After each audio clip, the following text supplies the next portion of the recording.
'Twas the day before Christmas that I waited to do some of my blended learning discussions and this podcast for you.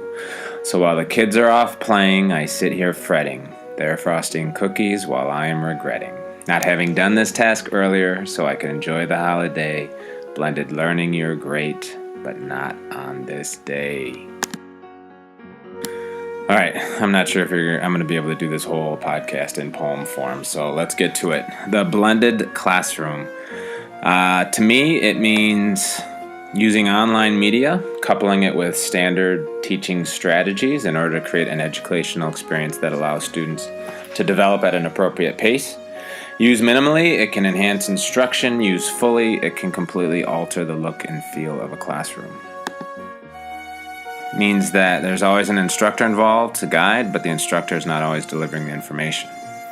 There are 4 defined models: the rotation model, which circulates students between online and offline activities within a classroom setting; the flex model, which is done mostly online in a classroom or lab with the support of an instructor; the self-blend model, which offers supplementary online courses for students to take in or out of the classroom.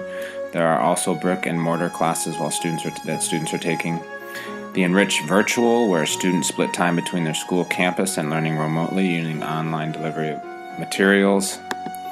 As I mentioned in a previous discussion, I think I personally will gravitate towards a rotation model. The model allows a teacher to create online and offline centers within the class, and students rotate freely.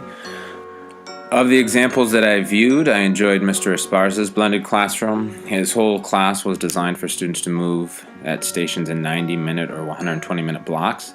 Kids had set schedules and tasks, and he taught in small groups. They learned the skills to work independently at the beginning, and then they celebrated student achievements at the end.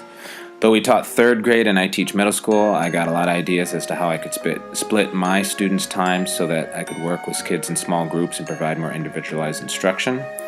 Too often, I think that I am instructing or students are working. I think the rotation model allows for this to happen simultaneously.